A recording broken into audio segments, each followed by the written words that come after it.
Καλησπέρα, κύριοι. Καλησπέρα. Καλησπέρα, τι κάνετε? Καλησπέρα από εσείς τα αδέρφια. Πριν προχωρήσουμε, να πούμε ότι αν θέλετε να ξεκινήσετε να επενδύετε με ευκολία, μπορείτε να ανοίξετε τον δικό σας λογαριασμό στην Freedom24 μέσα από το link που θα βρείτε στην περιγραφή. Έτσι, χρησιμοποιείτε μια αξιόπιστη πλατφόρμα ενώ ταυτόχρονα στηρίζετε την εκπομπή. Παράλληλα, παίρνετε μια μετοχή δωρεάν αξίας έως και $700. Σε κάθε περίπτωση, ευχαριστώ πάρα πολύ. Εάν δεν το έχετε κάνει ήδη, πατήστε εγγραφή στο κανάλι και το μικρό καμπανάκι για να ενημερώνεστε για κάθε μου νέο βίντεο. Πραγματικά βοηθάει στο να συνεχίσουμε να κάνουμε αυτό που κάνουμε. Όλες οι απόψεις που εκφράζονται σε αυτό το βίντεο, καθώς και οι ειδήσεις που αναπαράγονται, δεν πρέπει να θεωρηθούν προτροπή, σύσταση ή επενδυτική συμβουλή για οποιαδήποτε κίνηση, είτε αγορά είτε πώληση σε οποιοδήποτε χρηματοοικονομικό μέσο. Να βασίζεστε πάντα στη δική σας έρευνα. Η μετοχή της Moderna, η οποία υποχώρησε σχεδόν 18% την Πέμπτη, σημειώνοντας χαμηλό 10 μηνών, αφού η εταιρεία ανακοίνωσε σχέδια για μείωση των δαπανών στην έρευνα και ανάπτυξη κατά 1,1 δις ετησίως από το 2027. Συγκεκριμένα από $4,8 δις το 2024 σε περίπου 3,6 με 3,8 δις έως το 2027. Η εταιρεία σχεδιάζει επίσης να επικεντρωθεί στην επέκταση στην επέκταση, φαντάζομαι, όσον αφορά την έρευνά της σε πιο σπάνιες ασθένειες, στοχεύοντας σε 10 εγκρίσεις προϊόντων τα επόμενα 3 χρόνια. Ωστόσο, 5 προγράμματά της θα διακοπούν. Η Moderna έχει επίσης προσαρμόσει τις οικονομικές της προβλέψεις σε έσοδα για το 2025 ύψους 2,5 έως 3,5 δις, κάτω από τις εκτιμήσεις των αναλυτών, οι οποίες ήταν για κοντά στα 4 δις. Η ανακοίνωση αυτή έρχεται εν μέσω της μείωσης των πωλήσεων του εμβολίου για τον COVID-19. Από πότε είναι αυτή η εφημερίδα, δεν ξέρω. Και σηματοδοτεί μια στρατηγική αλλαγή για την εταιρεία.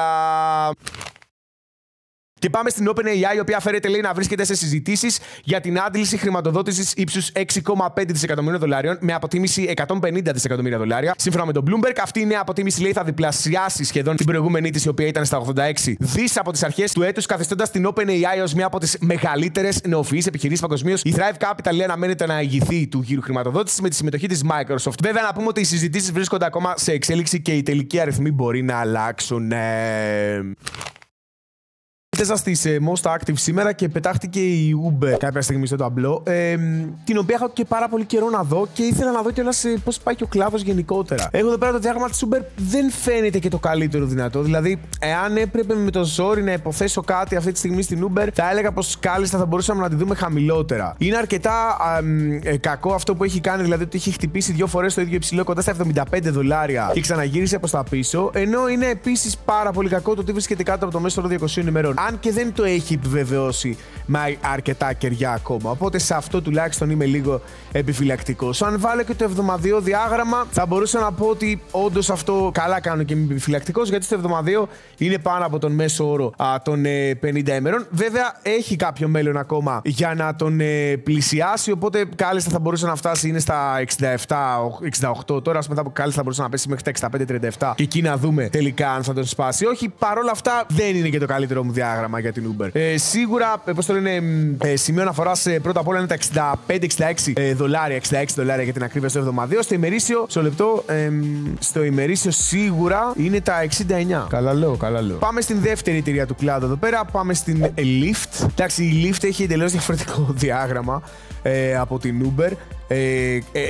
Ακραία διαφορετικό, θα έλεγε κανείς. Βέβαια και αυτή καθόλου αισιόδοξο αυτό που έχει κάνει αυτή τη στιγμή. Πήγε δηλαδή μια πτωτική τάση που έχει από τον Μάρτιο, βασικά. Τι τάση, βασικά απλά γιώθηκε από τον Μάρτιο του 2024 μέχρι και τον Αύγουστο. Πάει λίγο μπας και την διορθώσει προς τα πάνω, αλλά δεν φαίνεται να τα καταφέρνει. Το κερί το σημερινό πάλι γυρνάει κάτω από το μεσόρο. Έχουμε ξαναπεί ότι ένα κερί δεν αρκεί για να επιβεβαιώσει την οποιαδήποτε αντίσταση. Πρέπει αρκετά τουλάχιστον να βρεθούν είτε από κάτω είτε από πάνω για να επιβεβαιώσουν είτε διάσπαση προς τα κάτω είτε διάσπαση προς τα πάνω. Το ζήτημα πάντως είναι ότι τις επόμενες, δηλαδή από Δευτέρα τουλάχιστον, θα είναι πολύ πιο ξεκάθαρο και στις δύο εταιρείες αυτές το διάγραμμα για την όποια κατεύθυνση θα μπορούσαν να έχουν πάρει. Πάμε τώρα σε μια εταιρεία που, εντάξει, θα μπορούσε να πει ότι είναι του κλάδου, είναι από την DoorDash, η οποία θα μπορούσε να πει κανείς ότι μοιάζει, ας πούμε, με το Uber Eats. Η Dash λοιπόν είναι με κενό από την 1η Μαΐου του 2024, άνοιξε την ουσία από τα $127, άνοιξε στα $117 κάτω, συνέχισε την πτώση και έφτασε χαμηλό μέχρι τα $100,80 87 και αυτή τη στιγμή εντάξει, είναι πάνω από τους μέσους όρους. Ξεκάθαρα ο Νικήτας δεν το συζητάμε. Εάν εξαιρέσουμε τουλάχιστον δηλαδή αυτό το διάλειμμα, να το θέσω έτσι που έκανε. Σίγουρα ο Νικήτας είναι σε μια μάχη με τις αντιστάσεις που είχε το 22. Είναι αρκετά αισιόδοξο αυτό που έχει κάνει σαν διάγραμμα. Δηλαδή σίγουρα μέσα στο 24 έπιασε υψηλό 52 εβδομάδων, το οποίο γενικά